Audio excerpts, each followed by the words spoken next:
Assalamu alaikum, my dear students. Today I am going to tell you a summary of the third chapter, Glimpses of the Past. Glimpses, it is plural of glimpse, means short sight और glance, यानी past की झलकियाँ. So please listen to me carefully, otherwise you won't understand summary or text and must watch video. So let's start. Actually, it is a picture story. It recalls the story of freedom through pictures. It also explains the idea that led to the first war of independence in 1857. At a function in Delhi, a famous singer Lata Mangeshkar sang patriotic song, ऐ मेरे वतन के लोगों ज़रा आँख में भर लो पानी, जो शहीद हुए हैं उनकी ज़रा याद करो कुर्बानी. She called upon the Indians to recall with tearful eyes the sacrifices of Indian freedom fighters. The English East India Company came to India for trade, but with its superior weapons of diplomacy, they extended its power in the 18th century. Indian princes were divided and short-sighted. People in India had no peace due to regular fights among the states of the country. They sought the help of the English merchants to defeat each other. These rivalries, these enmities helped the company to defeat and subdue Indian princes one by one. A far-sighted ruler like the brave Tipu Sultan of Mysore fought the British till he died fighting. Now Indians reacted to the conquest made by the English company. Some of them thanked God as well as the British for the restoring peace in the country and stopping looting. They said their destiny was linked with the English. But there were others who felt unhappy. They complained that the white man had killed or dethroned their kings. No doubt some kings were bad, but after all they were Indians. Under the white rulers, they had become slaves. Some religious leaders supported the social evils such as untouchability and child marriage, etc. They forbade crossing the seas and going abroad. A few said that women are to blame for all the misery. The truth was that Indians had lost self-respect. The white hated and disbelieved them. The English were merchants first. Their aim was to make quick profits. They imposed heavy taxes on the farmers. They sent many farmers to jail for failing to pay their tax arrears. They destroyed Indian cottage industries also in order to sell goods manufactured in England.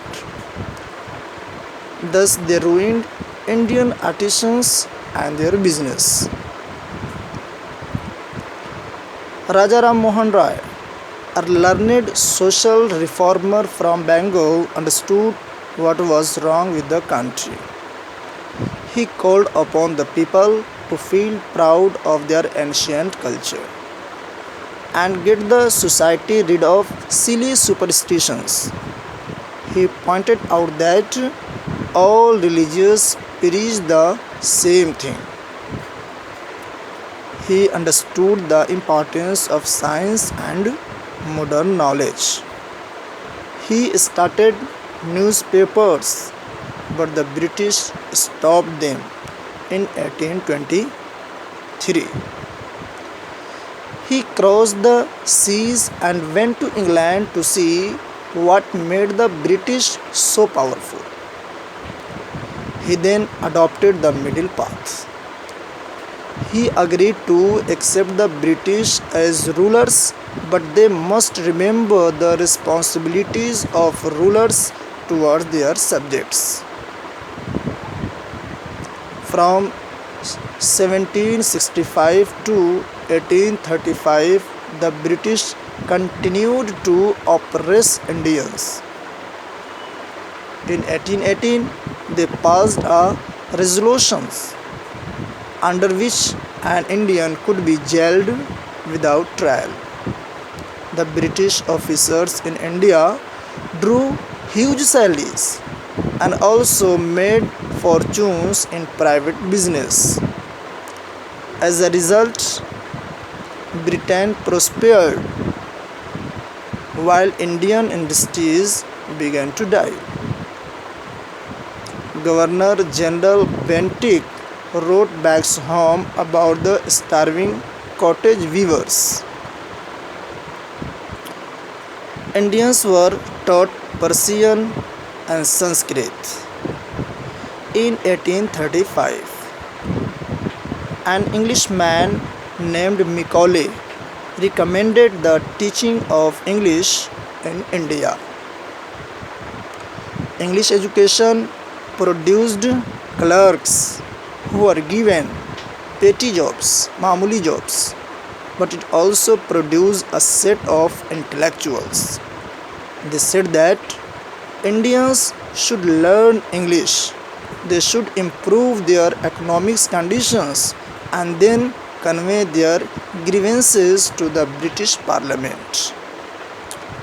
By 1856, the British had conquered the whole of India. They cared little about the welfare of Indians. Indian kings and rulers became puppets of the British. The people had lost all jobs and lands. They felt the need to drive the white man out. The Santals revolted in 1855 and killed many Europeans. The Indian soldiers in the British army were also dissatisfied because they were poorly paid. They were sent to the other countries. Sepoy Mangal Pandey attacked the white and was hanged. Thousands of other sepoys were also put in chains. The Brahman soldiers came to know that their bullets had fat of cows and pigs. The message was sent from village to village to get ready for the revolt. The sepoy marched to Delhi and accepted Emperor Bahadur Shah Zafar as their head. The rebellion spread. Many landlords also joined it. Begum Hazrat Mahal of Lucknow and Azimullah Khan, Peshwa Nana Sahib, Kunwar Singh of Bihar pitched battles all over North India.